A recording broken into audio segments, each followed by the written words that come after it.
I'm Chauncey. I'm from Harrison, New Jersey. My family was very macho. There were always sports on the television. I'm one of three boys. Grew up with my grandparents in the house. So there's a lot of family around. My whole block was at least like 50 to 60% relatives. So very Italian neighborhood. I always say I had really no choice but to be gay because I had an Uncle Butch and he had a dog named Bear. And across the street from our house was an Italian gentleman's club called the Pleasure Club.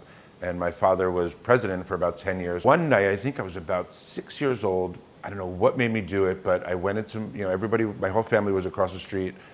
And I went into my mom's room and I got a big t-shirt and put a belt around it. I think I put on some makeup and I made my way across the street to the Pleasure Club while all my family and all the relatives and people from town were all hanging out. And I walked in and I remember it wasn't like an anger, like nobody yelled at me, but like I remember a circle of people surrounded me and kind of ushered me like back across the street home. It was a bit of shame, like I knew I'd done something wrong. I knew I'd done something that they didn't approve of. So I think that kind of informed me as I got older and started to come into my own. In high school, I was lucky enough to find a large group of gay people and lesbians, like really fast. So I found my tribe very early. My family kind of knew that I was different and my family kind of knew that I had like different interests in life and like they definitely accepted me. So I never really had a hard time, but I definitely tried to hide certain things and definitely tried to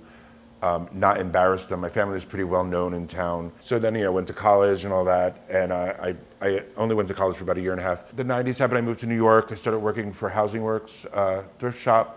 So that was a big introduction to queer life. I was surrounded by a bunch of creative gay men. It was also an organization that was a child of ACT UP, so that kind of informed my activism. I was a club kid in a way, 90s, early 2000s, Limelight was a big space, big place.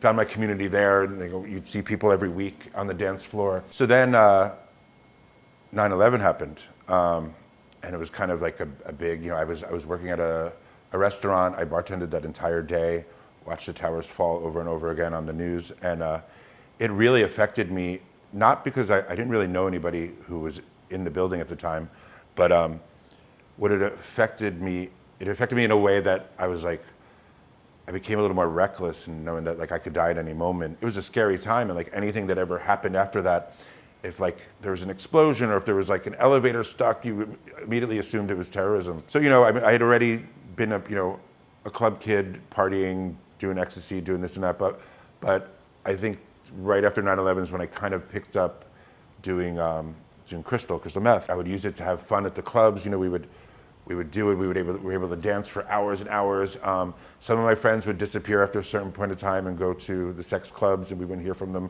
for a day or so. I kind of never went into that direction really. Like of course I had my fun sexually when I was high on it, but I kind of used it to be more creative, and that's always what drugs were for me. I was definitely addicted. Of course, you're not eating, you're not drinking enough water, all that kind of stuff. It's definitely not a healthy thing to do. Because I was such a goody two-shoes as a kid, I kind of started to drift away from my family because I didn't want them to see me in that condition, because the paranoia sets in, or just not even that, just not being completely there when you're on these kind of drugs. In that interim, I started DJing in the East Village at a place called Urge. So I started to get into that mode. I was in my mid 20s at that point. So then one day around, I think it was about kind of 2005, maybe. I think I had disappeared for maybe 3 or 4 years. I checked my messages as I go. I think I was on my way to work. I checked my messages, and my sister-in-law Joette had left a message saying, "Hey, just want to let you know that you have a new nephew, and he would love to meet you." And that just like crushed me and broke my heart. I was like, "You need to flip this stuff around, and you need to, like stop, grow up and go see them." And that was the turning point where, luckily, I was able to eventually stem off from doing crystal meth. That 3 years of, self-destructiveness just wiped all that away. And that's when I kind of thought to myself, I'm like, well, I'm not gonna hide. I'm not gonna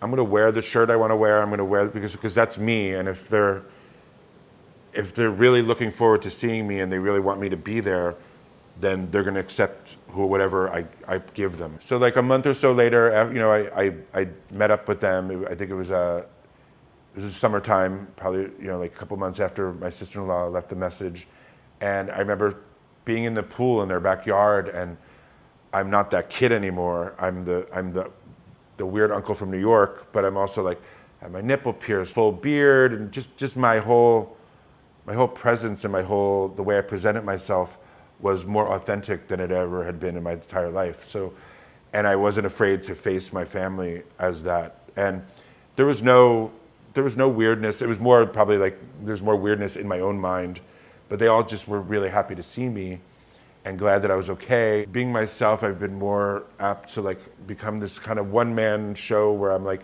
volunteering for this and doing things for that and doing things for that. Throughout my years of experience and all that, I've kind of made peace with that little boy who put on the fake dress and the makeup. We're okay with each other, and we're kind of, like, I guess I've grown up to kind of be him. As cliche as it sounds, you really only have that one life, and your legacy is what you do in that life. And you want people to remember you for something that is an example of how to live your life, free and with love and with compassion.